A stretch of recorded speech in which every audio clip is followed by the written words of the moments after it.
আজকে রান্না করব কাবলি ছোলার তরকারি। চলুন। 8 ঘন্টার মতন কাবলি ছোলাগুলোকে আমি ভিজিয়ে দিয়েছি। রাত্রেবেলা ভিজিয়ে দিয়েছিলাম, সকালে ভালো করে ভিজে গেছে। এরপরে কলাইগুলো ছেঁকে অল্প একটু লবণ দিয়ে প্রেসার কুকারে আমি 4টের মতন সিটি ফেলে দিয়েছি। ছোলাটা ভালোভাবেই সেদ্ধ হয়ে গেছে। চলুন এবার ছোলাটাকে আমি একটু আজারে নেব।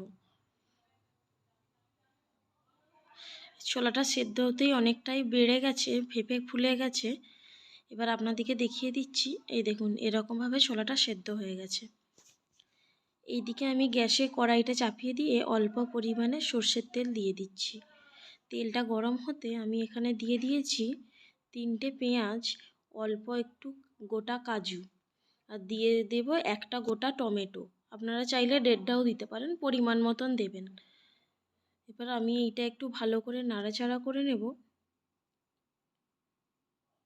ততক্ষণ পর্যন্ত এটা ভাজবো যতক্ষণ না হালকা ভাজা হয়ে যায়। এইগুলো হালকা করে ভাজা হয়ে গেছে।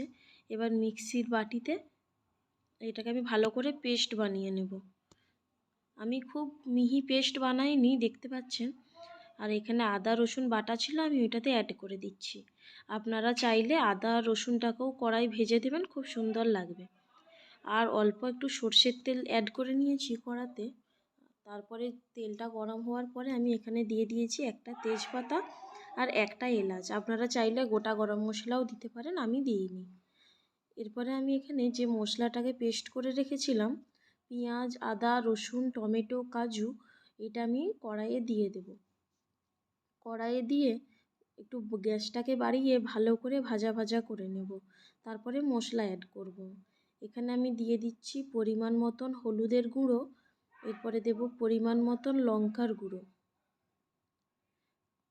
আর দিয়ে দেব অল্প পরিমাণে লবণ। লবণটা আমি সেদ্ধর সময় দিয়েছিলাম, মশলার মতন দিলাম।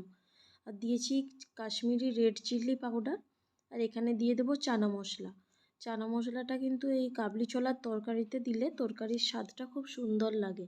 আপনারাও দিয়ে দেখবেন, খুব সুন্দর লাগবে।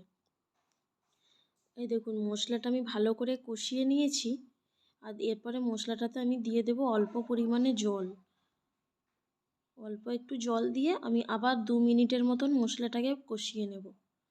আপনারাও এভাবে করে দেখবেন, অবশ্যই খেতে ভালো লাগবে।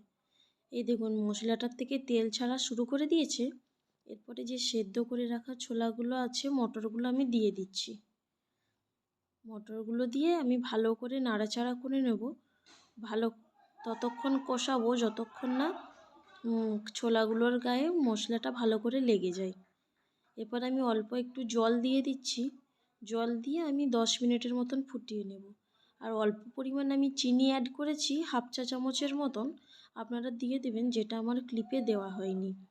আপনারাও এভাবে রান্না করে দেখবেন, সত্যি খেতে কিন্তু খুব সুন্দর লাগবে। আর রান্নাটা কেমন হয়েছে আমাকে অবশ্যই কমেন্টে বলবেন।